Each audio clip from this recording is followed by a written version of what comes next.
is NBC Palm Springs. More voted yes. It is pretty clear to me that the benefits do outweigh the risk. FDA advisory panel approves the use of the Pfizer COVID-19 vaccine in children ages 5 to 11. The company says a reduced dose of their vaccine is safe and highly effective for that age group. Good evening. Thanks for joining us. I'm Gino Lamont. And I'm Olivia Sandusky. We'll have more details on the timeline for vaccines for kids and new polling that shows how many parents plan to get their kids vaccinated right away. But first, our top story tonight, booster shots are now officially available in Riverside County. Now, there's still a lot of confusion. We spoke to county officials to help break down the qualifications and answer some common questions like, do you need a doctor's note and can you mix vaccine brands? Our own Nico Payne is live now from Walgreens in Palm Desert with more on those answers. Nico. That's right. The Pfizer booster was available back in September, and now those looking to get the Moderna or Johnson & Johnson booster shot will be able to do so. Booster shots are now available countywide, but who qualifies to get the booster dose and where can you get it? We have two vaccine types at each one of our locations. So when you make your appointment or when you look to see where you want to go, make sure you look to see which of the doses are available. The county's website, rivco.org, will list who is providing which vaccine booster at what location on what day. And with added community partners like Walgreens and Vons, the county is expecting a bigger response. We've administered more than 90,000 boosters or additional doses of the Pfizer, and which is a substantial number, although we haven't seen that overwhelming demand like we saw during the initial phase of the vaccine rollout. Those looking to get the Johnson & Johnson booster need to be 18 years or older and who have received their first dose at least 2 months ago or longer. People eligible for the Moderna booster are those who are 65 and older,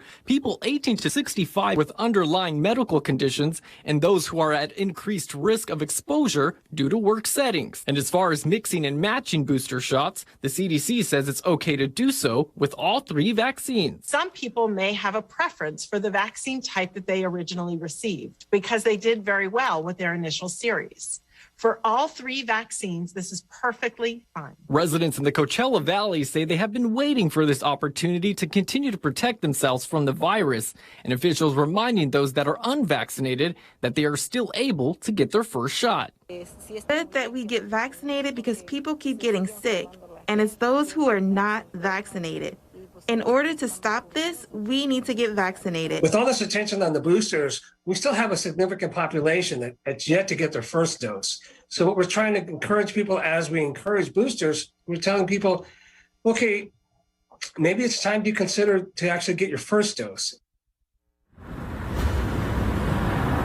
And for those who may be wondering, a doctor's note or medical records is not needed in order to get a booster shot. Reporting live in Palm Desert, Nico Payne, NBC Palm Springs. All right, thank you, Nico. So what comes next now that the FDA panel has approved that Pfizer vaccine for kids 5 to 11? Well, soon the CDC will review the data and make a final determination, but that likely won't happen until the beginning of next month. Full approval could come in just days after that, possibly in time for the holidays. The Pfizer data under review today shows that child-sized doses, about a third of what's given to adults, is more than 90% effective at preventing symptomatic COVID infection in that age group. But even with those encouraging numbers, a recent survey of parents show the majority remain uneasy. Just under a third say they're going to wait and see, and nearly a quarter say definitely not. Meanwhile, Moderna says they'll soon submit their own data to regulators, saying their vaccine also creates strong antibody responses in children 6 to 11. So here's a quick look at the latest local COVID numbers. More than 1,000 new cases and 12 new deaths reported today in Riverside County. Coronavirus coverage brought to you by East Valley COVID-19 testing site, serving residents of eastern Coachella Valley. Well, gridlock traffic on Interstate 10 is no longer just a staple of holiday weekends or Coachella and Stagecoach weekends. It's so predictable every weekend that it could be discouraging tourists from coming to the Coachella Valley if they know they're going to have to sit in congestion all the way out or all the way home. Now, county leaders are taking a big step towards bringing a train line from Los Angeles to the Coachella Valley. It may sound like a pipe dream, but as Regina Ureta tells us, it may be closer to reality than we know. She joins us from the Satellite Center. So, Regina, when can I get off the freeway? Well, Gino, it's not sure, but travelers and commuters are tired of sitting in traffic for hours on the 10. And Caltrans says it's impossible to add an extra lane to ease congestion. That's where trains come in, an ambitious 144-mile commuter rail project linking the Coachella Valley to San Bernardino, Orange, and LA counties could just be over the horizon. It is called the San Gorgonio Rail Project, and it's a $1 billion plan that has been in the works for decades in the Coachella Valley. A lot of people are familiar and comfortable with the idea of taking trains, of getting places and using that mode of transportation, but we really don't have that option right now. $60 million. This week, Supervisor V. Manuel Perez and Karen Spiegel made it clear they're all for the idea, inching closer to making it a reality by requesting federal funding to complete a rail corridor between Los Angeles, Orange County, and the Coachella Valley. The funding would help the county complete mandatory impact studies on 6 proposed rail stations, as well as a third main track line along the existing metro track.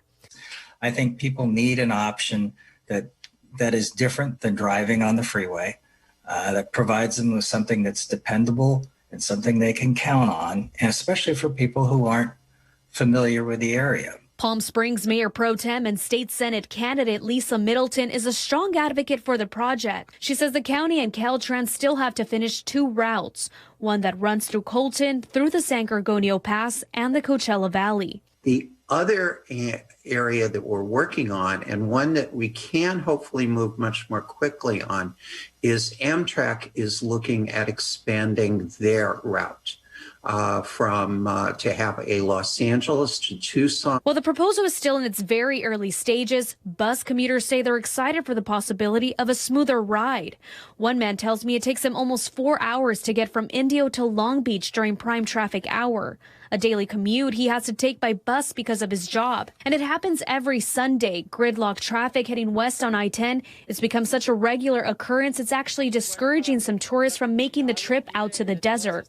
The fate of the project is now in the hands of federal government, and local lawmakers say President Biden's embattled infrastructure bill could drastically affect how soon construction could begin. A timeline for the project has not been announced, but local legislators and the county estimate it could be completed in about 10 years. Live in the Satellite Center, NBC Palm Springs, I'm Regina Urrieta. All right, thank you, Regina. California is still sending out the second round of Golden State stimulus checks. There are only 3 eligibility requirements. You have to be a resident of California for more than 6 months with a Social Security number or ITIN. You need to have filed your 2020 taxes by October 15th of this year, and your filed income must be less than $75,000. Payments vary from $600 to $1,100 with dependents. $20 billion are in the hands of criminals who participated in defrauding the state's EDD program. State officials say that's a little more than 10% of all the benefits that were paid out during the unemployment benefits expansion since that pandemic began. Governor Gavin Newsom's administration says new identity verification systems have stopped fraud claims, but the new policy now has some residents waiting months for interviews and for their benefits. Residents in Northern California are still recovering from the strongest, most powerful storm recorded in state history. Snow in the Sierras and torrential rain ripped through the state yesterday. A Kentfield family had a redwood fall into their RV while they were sleeping, missing death by inches. The other side of the bed is completely flat, and that's where Danielle sleeps. So if she had laid down to rest with me, she probably would have been dead. In Yosemite National Park, heavy rains brought the iconic Yosemite Falls back to life. About 7 inches fell in the area, treating tourists to a very powerful sight there. Water levels at Lake Oroville rose 20 feet over the past week, but climatologists say this drought is far from over. Live look now, Christopher Agua calling to Casino Cam. Obviously another gorgeous day here in the Coachella Valley. Let's check in with NBC Palm Springs meteorologist Jerry Steffen for the latest weather forecast. Well, it was a very active weather day for the state of California. Wind, rain, and snow. Winds were outstanding. I mean, Toro Peak picked up an 86-mile-an-hour wind gust at 2 in the afternoon. And the Santa Rosa Mountains, we had 50-mile-an-hour gusts at Desert Hot Springs and Whitewater. Well, the winds have settled down. The system has exited the area. No weather advisories for the Coachella Valley area. But temperatures will be close to normal tonight. We'll see some upper 50s, low 60s under clear skies this evening. 50s up north and to the west of us, right at freezing for Big Bear.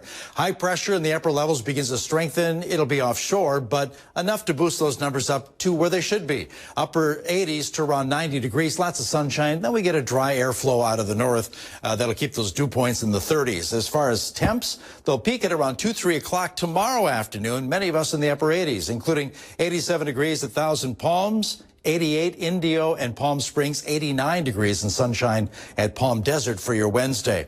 Comfort Air 3-day forecast, add a few more degrees. Low 80s for Thursday afternoon, still low 80s Friday with lots of sunshine. A look ahead to the weekend on the way.